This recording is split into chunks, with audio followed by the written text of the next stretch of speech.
जय हिंद बच्चों, इस समय आप लोग मामने इंस्टीट्यूट के यूट्यूब चैनल से जुड़े हुए हैं और इस चैनल में मैं आप सबका स्वागत करता हूं। आज हम लोग class 11th mathematics Hindi medium NCERT book के 9th चैप्टर अनुक्रम तथा श्रेणी यानी सीक्वेंस एंड सीरीज की प्रश्नावली 9.3 के क्वेश्चन नंबर 30 को देखने जा रहे हैं। आप सभी लोग बुक खोलें और क्वेश्चन नंबर 30 को देखें। देखिए, किसी कल्चर में बैक्टीरिया की संख्या प्रत्येक घंटे के पश्चात दोगुनी हो जाती है।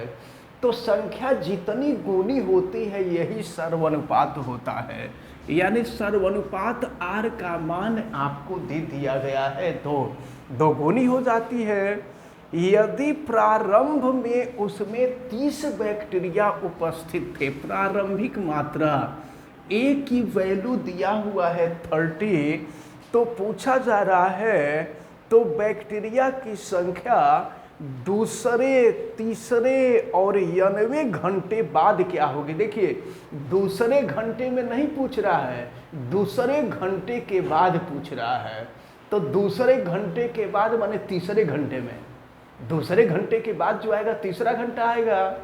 तो दूसरे कह रहा है बैक्टीरिया की संख्या दूसरे, चौथे और 90 घंटे के बाद, घंटे में नहीं पूछ रहा है, बाद पूछ रहा है।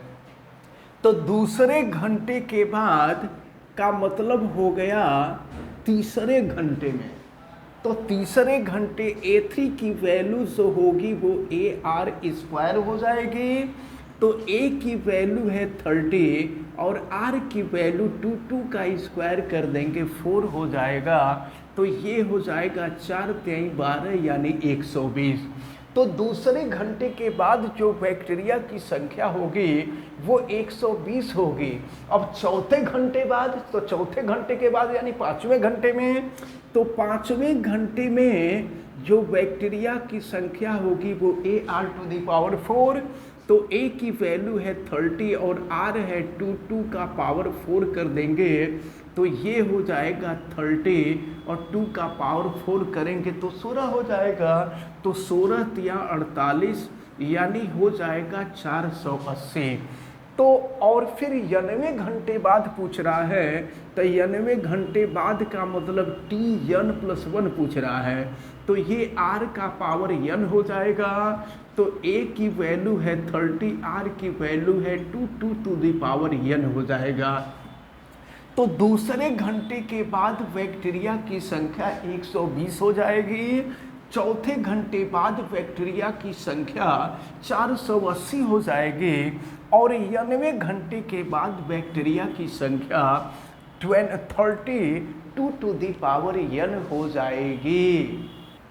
देखते हैं क्वेश्चन नंबर 31। 500 रुपये धनराशि, यानी ये मूलधन दिया हुआ है, तो मूलधन को P से प्रदर्शित करते हैं, ये प्रिंसिपल होता है। और ये दिया हुआ है रुपये 500, तो 500 रुपये धनराशि 10% वार्षिक ब्याज की दर से, R का मान आपको दिया हुआ है 10%, 10% वार्षिक ब्याज की दर से 10 वर्ष बाद क्या हो जाएगी। n का मान दिया है 10। तो देखें, ये चक्रवृद्धि ब्याज का सवाल है और दे दिया है आपको यहाँ गुणोत्तर श्रेणी में। हालांकि गुणोत्तर श्रेणी भी एक प्रकार का चक्रवृद्धि ब्याज ही होता है। तो आपको मालूम है कि A होता है P1 + R/100 का पावर n होता है। तो यही आपसे पूछा जा रहा है कि 10 वर्ष के बाद क्या हो जाएगी, ज्ञात कीजिए। तो A P की वैल्यू है 500, 1 + R की वैल्यू है 10/100 और n की वैल्यू आपको दिया हुआ है 10।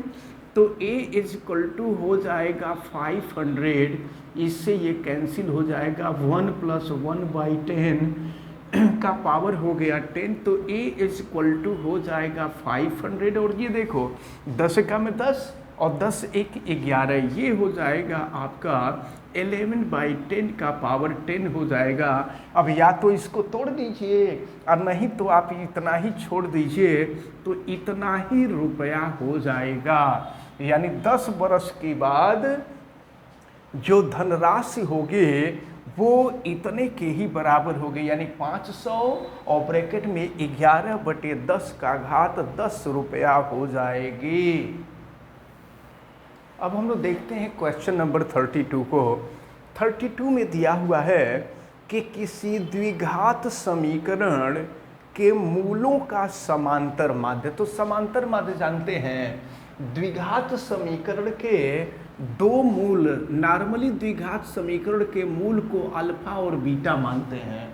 तो अगर इनका समांतर माध्य निकालेंगे तो दोनों को जोड़ करके 2 से भाग दे देंगे तो ये समांतर माध्य निकलेगा।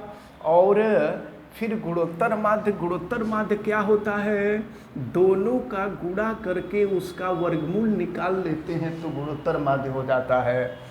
तो किसी द्विघात समीकरण के मूलों का समांतर माध्य ये दिया हुआ है 8, और फिर गुणोत्तर माध्य जो दिया हुआ है ये दिया है 5। तो द्विघात समीकरण ज्ञात करने के लिए कहा जा रहा है, एक काम करते हैं, यहाँ 2 से गुणा कर दें तो अल्फा प्लस बीटा बराबर हो जाएगा 16, और यहाँ वर्ग कर दें तो वर्ग कर देंगे तो ये हो जाएगा अल्फा बीटा बराबर 5 का जो वर्ग हो जाएगा वो 25 हो जाएगा।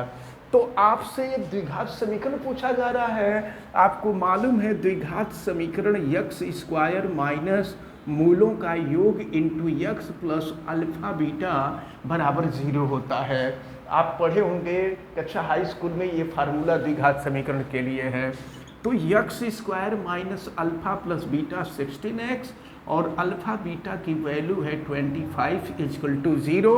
तो ये द्विघात समीकरण आपको मिल गया। इस प्रकार ये जो प्रश्नावली 9.3 थी, ये प्रश्नावली 9.3 आपकी कंप्लीट होती है। और नेक्स्ट डे हम लोग नेक्स्ट प्रश्नावली को देखेंगे। और हमें उम्मीद है कि आज जो भी क्वेश्चन बताए गए हैं, आज 3 क्वेश्चन बताए गए हैं, ये तीनों आपको अच्छी तरह से समझ में आए होंगे। आप वीडियो को लाइक ज़रूर कीजिएगा, और अगर आप चैनल पे नए हैं तो चैनल को सब्सक्राइब भी कर लीजिए। आप बेल आइकन को भी प्रेस करें, और अगर किसी प्रकार की कोई दिक्कत समझ में आती है तो आप हमें कमेंट करके बतावें, और आप वीडियो को मैक्सिमम स्टूडेंट तक शेयर करें। आप सभी लोगों का बहुत बहुत धन्यवाद। जय हिंद।